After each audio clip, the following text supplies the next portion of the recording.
do you guys feel that black theater is limited to only black culture, or do you feel like we can expand into other cultures, try out newer ideas instead of just, you know, the civil rights movement, slavery, etc., etc.? I think that you have to peer through all of that. You know, yeah, those are some aspects of theater that actually the general culture expects us to do. But yeah, there are nuances in other venues. As for any story we can tell through the eyes, not only through the eyes, through our experiences. There are hundreds of stories. Thousands of stories. Thousands. Yeah.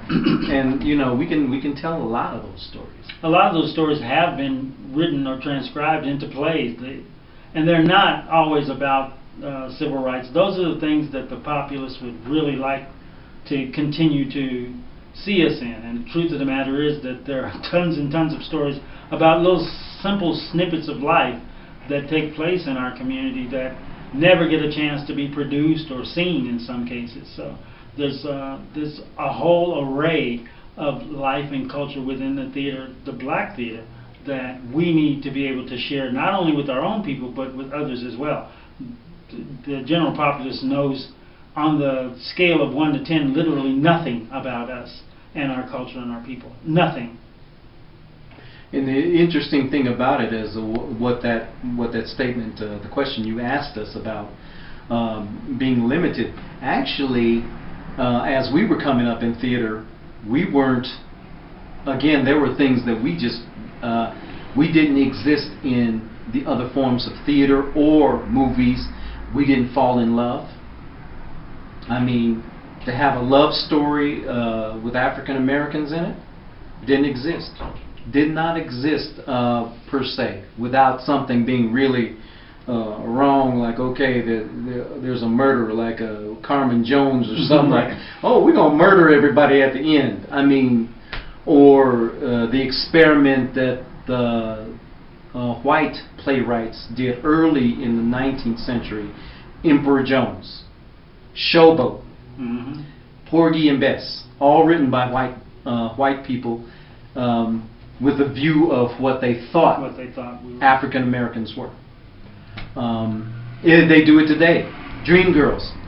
Dreamgirls was not written by anyone of color.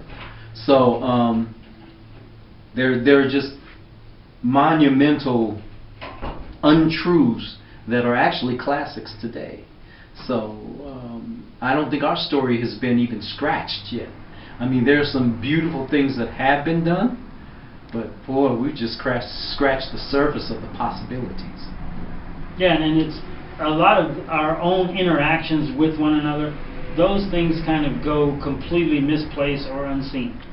Our day-to-day understanding of how a mother and a daughter act in a black family, or a sister and a brother, those things go completely unseen. What they are transposed into is more to be palatable or commercial for a white audience, which doesn't really happen that way. You know, it's when two, August Wilson has said, when two brothers are talking on the corner, it sounds like it's an argument, but that's just how they talk and how they communicate with one another. Yeah, brother, don't step on my foot again now. You do that again, we're going to have some problems. Yeah, well, see, now, those kinds of sensibilities are not totally understood by the masses or the broad spread public. They don't understand that, so they simply see that and they say, oh, here's a volatile situation, run away. Let's move away. But that's not volatile at all, and it makes us suspicious on the back end, because we're going, oh, everybody running, what the heck is going on, you know? Exactly. And two brothers still talking out the corner, and knowing that, you know, if anything goes down, getting ready to fight. Yeah, he says, I don't know. All I know is they hit you, man. They got to hit me, because, you know, I don't care. You may be ugly, but I ain't gonna let nobody mess you up more than you are. But it's a form of endearment as well, you know, that we don't see. A lot of times that's a mistake sometimes when folks actually direct August Wilson, is they got these people like they mad at each other. No, they just brothers interacting the way they interact. So yeah, and we communicate differently, and that's so important to understand. Is when you see it, hear it, feel it's communicated differently. And we have to be very sensitive on how we continue to pass on our communications. They're not bad, they're not evil, they're not wrong. They're effective in a lot of ways as to how we communicate. We don't need to do things the way other people do them just so that they become politically correct or commercial. And it can still have all the elements of allegory, symbology, depth. All those things can still be within the piece. Sometimes it's not recognized. Yeah, that they have to be. They still, they're it's just a matter of how you bring them out, how you express them, how you show other people.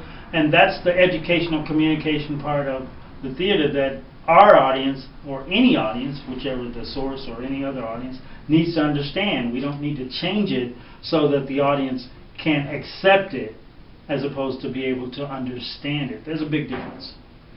And the thing is, if you play the truth of it, it'll read through. Absolutely. It'll Absolutely. read through, and that'll be engaging. And that is our job there, is to speak the truth.